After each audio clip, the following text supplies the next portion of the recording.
और फिर खाया। अब तो रुक्मणी जी ने हाथ पकड़ लिया महाराज कि क्या कर रहे हो, सब अकेले ही जीव जाओगे कि हमारा नंबर लगेगा? बोलो राधे।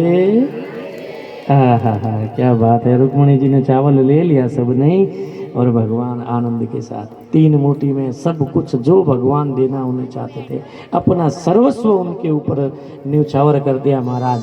पर वैकुंठ भी, वो वैकुंठ का अधिपति सुदामा को ही बनाने वाले थे, वैकुंठ अधिपति के, ये वैकुंठ भी भगवान सुदामा का है।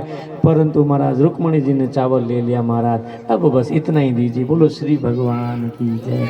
और रुक्मणी जी ने और फिर उनकी सभी जो पत्नियां थी उन्होंने वो प्रसाद सुदामा जी का स्वीकार किया। और आप हम सब भी भगवान को प्रेम से कुछ भी अर्पण करें, भगवान उसे प्रेम से स्वीकार करते हैं महाराज, प्रेम से स्वीकार करते हैं। ताली बजाई दो महाराज, आज मना नहीं कर रहा हूँ मैं। बोलो श्री भगवान की जय। तो इस प्रकार से सुदामा जी एक दिन वहाँ रुके। अगले दिन सुदामा जी ने कहा, कन्हैया मेरा तो मन तृप्त हो गया, मेरा मित्र मिल गया, तूने मेरा इतना मान कर दिया, इतना सम्मान कर दिया।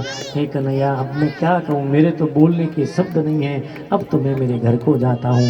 भगवान ने कहा, हाँ हाँ सुदामा जाओ जाओ जाओ, कोई बात नहीं, जितने मिले उतना ही, फिर आते रहना। तो जैसे ही थोड़े से बड़े, भगवान ने कहा, सुदामा, बोले क्या? बोले वो तेरे दुपट्टा रह गया तेरे कंधे पर, मेरा तेरे कंधे पे मेरा दुपट्टा रह गया। तो महाराज वो भी भगवान ने उसे वापस ले लिया। जैसे सुदामा आए थे वैसे ही वहां से निकल गए। अलग अलग भक्तों के अलग अलग भाव है कि भगवान ने दुपट्टे में क्या लगा था, दुपट्टा क्यों मांग लिया?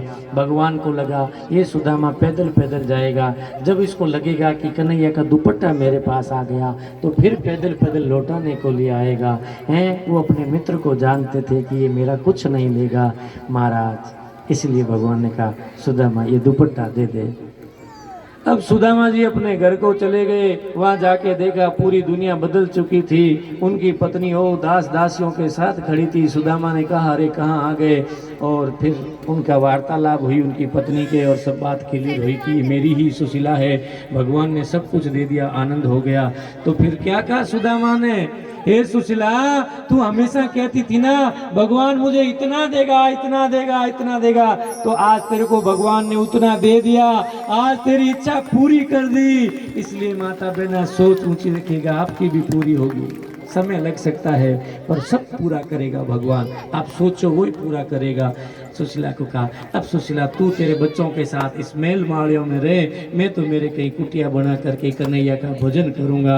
महाराज सोने के गहने कंठी तिमड़ी उसी समय निकाल करके अपनी दासियों को दिए। बोले पतिदेव आप क्या बात कर रहे हैं स्वामी, जहां आप रहोगे वहीं सुशीला रहेगी, ये मेल माड़िए सोने मेरे कोई काम के नहीं है। महाराज जैसे ही उतार करके पटके कृष्ण जी को और लक्ष्मी नारायण भगवान को वहां उपस्थित होना पड़ा, और कहा, हे सुदामा तू रुलाएगा क्या मेरे को? लक्ष्मी जी रोने लगे, महाराज अरे मैंने तेरे को सर्वस्व दिया, तू उनको ठोकर मार के जा रहा है। भगवान कह रहे मैं किसी को ठोकर नहीं मारा, पर मुझे नहीं चाहिए, मुझे नहीं चाहिए, मेरा भजन बिगड़ जाएगा। लक्ष्मी जी कहेंगे अब तेरा भजन कभी नहीं बिगड़ेगा, मैं ऐसी कुल लक्ष्मी नहीं होंगी, अलक्ष्मी होकर के नहीं रहूंगी, मैं साक्षात विष्णु स्वरूपा लक्ष्मी होकर विराजमान रहूंगी, सैकड़ों लोगों का पेट भरूंगी। महाराज तो यहाँ पर जितने भजन करने वाले सबको बुला करके महाराज सुबह से शाम भजन कराना, सबको भोजन कराना, महाराज खूब अन्न क्षेत्र चलाना, कुछ खत्म नहीं होगा, न भजन बिगड़ेगा न भोजन बिगड़ेगा। लक्ष्मी जी ने महाराज पैर पकड़ लिए, मेरी बात रख लो, मेरा दिया हुआ ले लो, स्वीकार कर लो महाराज। जब सुदामा जी ने कहा, प्रभु मुझे तो नहीं मालूम, अब तू जाए, जो जैसा करे, तू कह रहा है तो मैं स्वीकार करता हूँ। बोलो श्री भगवान की। ऐसे ऐसे भक्त महाराज इस धरा धाम पर हुए हैं, और ऐसा ऐसा चरित्र है, इतनी पावन भागवत कथा है, जो व्यक्ति प्रेम से सुने महाराज तन मन बुद्धि सब उसकी पवित्र हो जाए। और ये सुनकर भी अगर व्यक्ति तेरा मेरा करता रहे तो सुनी ना सुनी बराबर हो गई। बोलो श्री भगवान की। इसलिए कल सब व्यवस्थित रूप से समय पर सुबह 8 बजे यज्ञ का कर्म रखा है, तो आप सभी समय पर हाजिर होना। लेकर के क्या आना है? साथ में थाली लेकर के आना है, लोटा, 2 कटोरी, कुंकु मौली, चावल, गुड़ और पुष्प।